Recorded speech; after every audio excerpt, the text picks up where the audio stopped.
नमस्ते। आज हम बात करने वाले हैं एक बहुत ही आम लेकिन ज़रूरी सवाल के बारे में, विटामिन B12। ये सवाल हम सबके मन में कभी ना कभी तो आता ही है ना? कि क्या सच में ये विटामिन की गोलियां या सप्लीमेंट्स लेना ज़रूरी है? तो चलिए आज इसी सवाल की तह तक जाते हैं। अच्छा, एक चिंता जो बहुत लोगों को होती है कि अगर दूध दही छोड़ दिया या अनाज खाना कम कर दिया तो भाई कैल्शियम, प्रोटीन और खासकर B12 का क्या होगा? ये मिलेगा कहाँ से? ये एक बहुत कॉमन डर है, पर सवाल यह है कि क्या ये डर जायज़ भी है? तो चलिए इस चीज़ को ना थोड़ा डीपली समझते हैं। न्यूट्रिशन का मतलब पोषण का सबसे बड़ा रूल पता है क्या है? ये समझना कि क्वांटिटी और एब्जॉर्प्शन में क्या फ़र्क है।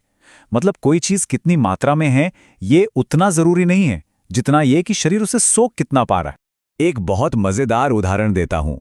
हमारे जो नाखून हैं उनमें फुल कैल्शियम होता है और बाल, वो तो 100% प्रोटीन है। पर क्या हम उन्हें खाते हैं? नहीं ना। क्यों?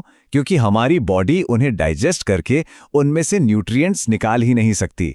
तो सबसे ज़रूरी बात यही है, कोई भी न्यूट्रिएंट, कोई भी पोषक तत्व शरीर के लिए तब तक एकदम बेकार है जब तक वो एब्जॉर्बेबल ना हो, मतलब जब तक शरीर उसे सोख ना सके।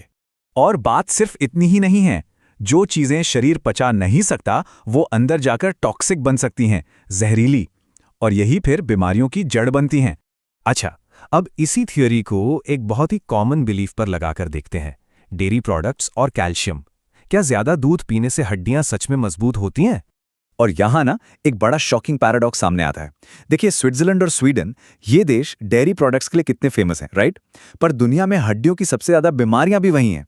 और अब इसका ठीक उल्टा देखिए, वियतनाम और थाईलैंड, जहां दूध दही का इस्तेमाल बहुत ही कम होता है, वहां ये बीमारियां हैं ही नहीं, ऑलमोस्ट जीरो। अब ये तो सोचने वाली बात है। तो फिर इन सब बातों का क्या मतलब निकाला जाए?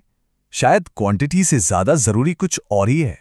चलिए अब आते हैं आज के मेन टॉपिक पर, विटामिन B12 का रहस्य। सब कहते हैं कि ये पौधों में नहीं मिलता, तो फिर सवाल यह है कि ये आता कहां से है?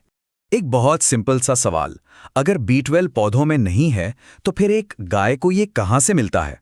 ये तो हम सब जानते हैं कि गाय, बकरी, ये सब शाकाहारी हैं। वो सिर्फ खास पत्तियां खाती हैं, कोई मीट या अंडे तो खाती नहीं। तो फिर उनकी बॉडी में B12 आता कैसे है? और इसका जवाब बड़ा शानदार है। ये जवाब हमारे पेट के अंदर ही है। देखिए, जब हम कच्चे फल सब्जियां खाते हैं तो उनके साथ कुछ अच्छे बैक्टीरिया हमारी बॉडी में जाते हैं, और यही बैक्टीरिया हमारे पेट में जाकर विटामिन B12 बनाते हैं। मतलब B12 बाहर से लेने की चीज नहीं, हमारा शरीर इसे खुद बना सकता है। ये बात इतनी फैसिनेटिंग है कि अब तो साइंटिस्ट भी इस पर सोच रहे हैं कि B12 को विटामिन कहें भी या नहीं, कहीं ये एक हार्मोन तो नहीं। क्योंकि देखिए, विटामिन की डेफिनेशन ही ये है कि उसे बाहर से लेना पड़ता है, और B12 तो शरीर के अंदर बन सकता है। तो अगर शरीर खुद B12 बना सकता है तो सवाल उठता है कि हम इस नेचुरल प्रोसेस को, इस कुदरती फैक्ट्री को और मजबूत कैसे करें? जवाब छिपा है सच्चे भोजन की डेफिनेशन में। सच्चा भोजन मतलब वो जिसे शरीर पूरी तरह एब्जॉर्ब कर ले और जिससे कोई टॉक्सिन्स, कोई जहरीला पदार्थ ना बने। और इस कैटेगरी में सबसे ऊपर आते हैं फल और कच्ची सब्जियां। तो यहाँ दो रास्ते बिल्कुल साफ हैं। एक तरफ वो लोग जो सिर्फ पका हुआ खाना खाते हैं, उनमें न्यूट्रिएंट्स की कमी का खतरा बना रहता है, और दूसरी तरफ वो लोग जो अपनी डाइट में ढेर सारे कच्चे फल और सब्जियां शामिल करते हैं, उनका शरीर नेचुरल तरीके से B12 बना लेता है। और इसका सबूत भी है। पिछले 15 से 20 सालों में जिन भी लोगों ने DIP डाइट फॉलो की है, जिसमें कच्चे फलों और सब्जियों पर बहुत जोर दिया जाता है, उनमें B12 की कमी का एक भी केस सामने नहीं आया है, जीरो। तो आखिर में बस एक सवाल खुद से पूछने के लिए छोड़ जाता हूं, जो खाना हम खा रहे हैं, क्या वो हमें सच में पोषण दे रहा है या फिर अनजाने में हमारे शरीर को टॉक्सिक बना रहा है? इस पर सोचना तो बनता है।